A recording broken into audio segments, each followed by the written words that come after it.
আপনি যতগুলা কথা বললেন এটা সব কথা তো আর আমার জানার কথা না।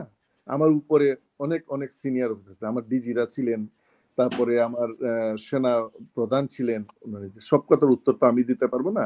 আর আমার ব্যক্তিগত জিনিসটা হইলো যে আমি মার্চ মাস থেকে 2008 না, হ্যাঁ 2008 মার্চেই আমাকে ডিজিএফআই থেকে ইয়েতে পাঠিয়ে দেওয়া হয়, আর্মি হেডকোয়ার্টার পাঠিয়ে দেওয়া হয়। পোস্টিং অর্ডার আউট হয়েছে আরো কয়েকদিন পরে, কিন্তু আগেই আমার শুনাই দেওয়া হইল। আচ্ছা, এখন 111 আসবে না কি আসবে, কোন 11 আসে, সেটা কি আসবে, কেন 111, কেন ইমার্জেন্সিটা হয়েছিল? ইমার্জেন্সি হয়েছিল লগি বইটার কারণে। মানুষকে রাস্তায় পিটাইয়া মারা হইল, তারপরে আপনার স্কুল কলেজ ইউনিভার্সিটি বন্ধ থাকলো, তারপরে পোর্ট বন্ধ হয়ে গেল। তখনও গিয়া কিন্তু ওই, যেহেতু আপনি কথা উঠাইলেনি, তখনও কিন্তু ওই আর্মি গিয়া রিকোয়েস্ট করছিল ডিজিএফআই থেকেই। আপনার যখন আইন শৃঙ্খলা পরিস্থিতি খারাপ হইতে শুরু করছিল, ডিজিএফআই এনএসআই সবাই গিয়া তৎকালীন সরকারকে তারা জানাইছে যে এই আইন শৃঙ্খলা পরিস্থিতি এই হয়েছে, অপশন আছে নিজেরা আলাপ আলোচনা করে শেষ করার, অপশন আছে ইমার্জেন্সি করার সংবিধান অনুযায়ী, অপশন আছে মার্শাল ল দেওয়ার। কিন্তু মার্শাল ল আজকাল আর পৃথিবীতে নাই, আজকাল পৃথিবী কেউ অ্যাকসেপ্ট করবে না। আপনার পলিটিশিয়ানরা তখন, ততদিনে আব্দুল জলিল এবং আব্দুল মান্নানের আলোচনা শেষ হয়ে গেছে। কোনো না, একটা দেশ এইভাবে পড়ে থাকলো, কেউ আগাইলো না। এখন যে লোকটা জেনারেল মঈন অনেক খারাপ কাজ করছেন, আমাকে প্লিজ ভুল বুঝবেন না যে আমি উনার সাফাই গাচ্ছি, নো। বাট ইমার্জেন্সি করার জন্য উনি তো গিয়া অ্যাপিল করছে টু দি প্রেসিডেন্ট, জানাইছে সিচুয়েশন গিয়া, যখন একেবারে টোটালি ডিসগাস্টেড হয়ে গেছে সকল মানুষ, তখন মানুষ ডাইকে আনে নাই, পলিটিশিয়ানরা ডাইকে আনেন নাই। এখনো তো আমরা জীবিত, নাম ধরেই তো বলতে পারবো। এগুলা বলা ঠিক না, এগুলা ঠিক আছে, যেটা হইছে যদি ভুল হয়ে থাকে। এখন আবার আরেকটা 111 আসতেছে, পরিস্থিতি যদি 111 বলতে কি, আপনি কি যদি ইমার্জেন্সি বুঝে থাকেন, আমি জানি সেনা শাসন, 111 বলতে সেনা শাসন, 111 কি সেনা শাসন ছিল? এখনকার মতোই তো ছিল।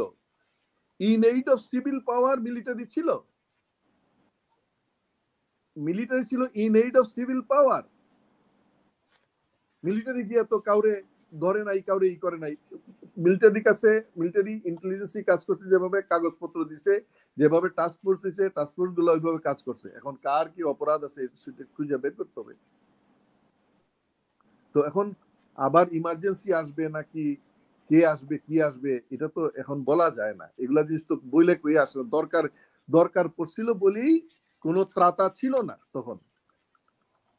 এমনিতে দেশটাকে ছেড়ে দিলে এরকম এতে, দেখেন এর মধ্যে আমাদের যারা সৈনিক আছে, অফিসার আছে, জনবল আছে, সবাই তো একটা পরিবার থেকে আসে, একটা সমাজ থেকে আসে, একটা গ্রাম থেকে আসে, একটা শহর থেকে, পাড়া মহল্লা থেকে আসে।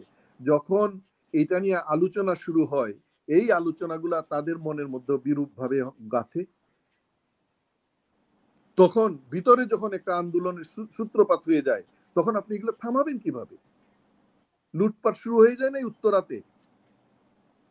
এখন যে এইভাবে গালিগালাজ, যে ব্রিগেডিয়ার রুকন বললেন, এইভাবে গালি গালাজ করা হইতেছে, আর্মির ভিতরে দুই চারটা ছেলে পেলে যদি কোনোভাবে বিক্ষুব্ধ হয়ে যায়, তখন আপনি কি করবেন? তাদেরকে তো দেখতে হবে, সকলের মোরালটা দেখতে হবে। আর আরেকটা বিষয় আমি স্যারের সাথে যোগ করতে চাই, আমরা ভুলে যাই, মুনতাসির মামুনের কথা আমরা ভুলে গেছি। এই মুনতাসির মামুনরা since the inception of Bangladesh, তারা বলছে যে বাংলাদেশে আর্মি কি দরকার, আমাদের বৃহৎ প্রতিবেশী আছে, আমাদের বন্ধু দেশ, তারা কি আমাদের আক্রমণ করতে আসবে? এগুলো আমরা ভুলে গেছি লগি বইটার তাণ্ডবের কথা। আপনি কথাগুলো উঠাইলেন, যেহেতু লগি বইটার তাণ্ডবের সময় এই হাসিনার নামে যে মামলা হইলো সেই মামলা গেল কই? প্রতিটি মামলার বিচারের কথাতে বলে এরা ছাত্ররা, আমি মনে করি এগুলো সঠিক বিচারের রায় হওয়া উচিত। আজকে যদি লোকি বিচার হাসিনার মামলার রায় হইতো, আজকে আজকে ওই 15 বছর সে এইরকম দাপটে রাজত্ব করতে পারতো না, এতগুলা মানুষ মারা যেত না। ওই যদি তখন তো 68টা মানুষ মারা গেছিল বলেই তো ইমার্জেন্সি। এখন সেটাও তো আপনাদের দোষ দেওয়া হয় যে আপনারা সেফ এক্সিটের জন্য ওনাকে ক্ষমতায় এনেছিলেন। আমি জানি না, বিকজ আমি এর পরে ছিলাম না। সেফ এক্সিট নাকি আমারই তো যখন উনারা সেই আলোচনা করা শুরু করছিলেন, জেনারেল মঈন এবং ব্রিগেডিয়ার আমিন, ডিজিএফআই জানেন না, আমিও জানতাম না কিছু। যখন আমরা এটার প্রতিবাদ করি তখনই তো আমার ডাইকে নিয়ে জেনারেল মঈন আমার বললেন যে দেখো আমি আর্মির মধ্যে বিভাজন চাই না, আমি তোমার বদলির ইয়ে আছে, তোমার জন্য দুইটা অপশন, আইদার তুমি চায়না যাবা অথবা আমেরিকাতে যাবা। তো আমি তো মে মাস থেকে আমি ডিজিএফআইতেই নাই, মে মাস থেকে আমি আর্মিতে। এরপর তো আমি জানি না কি হয়েছে না হয়েছে, কিচ্ছু জানি না। আর আরেকটা কথা আমি বলি যে এতই খারাপ যখন তখন চালাইলো ওই সরকার, ফখরুদ্দিন সাহেব সরকার, তো ফখরুদ্দিন সাহেবের আমলের সকল এখন আপনি উপদেষ্টা পরিষদে কেন? তখনকার ফরেন সেক্রেটারি কে ছিলেন? তৌহিদুল আলম। তৌহিদুল আলম এখন আরো পদোন্নতি পাই উপদেষ্টা হয়ে গেছেন। তখন পিএসও আর্ম ফোর্সেস ডিভিশন কে ছিলেন? জেনারেল জাহাঙ্গীর ছিলেন, উনি এখন স্বরাষ্ট্র উপদেষ্টা।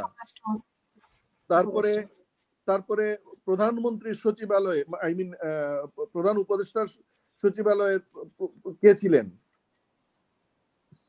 আপনি বলেন আমাকে, সচিব ছিলেন, সিনিয়র মোস্ট সচিব যিনি ছিলেন, নাম মনে নাই, উনিও তো উপদেষ্টা। তো এরা কোন উপদেষ্টা আপনি বাদ দিচ্ছেন? এই যে মিয়া, এই যে আপনার ডক্টর কি নাম, ওই যে ঐক্যমত্য কমিশনের আলী রিয়াজ, ডক্টর আলী 3 দিন আমার অফিসে আসছেন যে এটা কমিটি করবে না। আমি বিরক্ত হইয়া আমি বলছি আমার স্টাফ অফিসার বলছি, শুনো ওনার কথা, এগুলা কথা বলতে চাইছিলাম না, এগুলা কথা উঠাইলে হয় কি মানে ভিন্ন খাতে প্রবাহিত হয়। এরা এসে তখনই করছে। আরে এই দেশের লোক ছিল না, উনি তো বিদেশে থাকেন। আলী ইমাম মজুমদার কথা আমি বলছিলাম, আলী ইমাম মজুমদার উনি উপদেষ্টা না?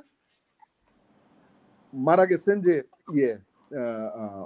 অ্যাডভোকেট হাসান আরিফ ছিলেন না?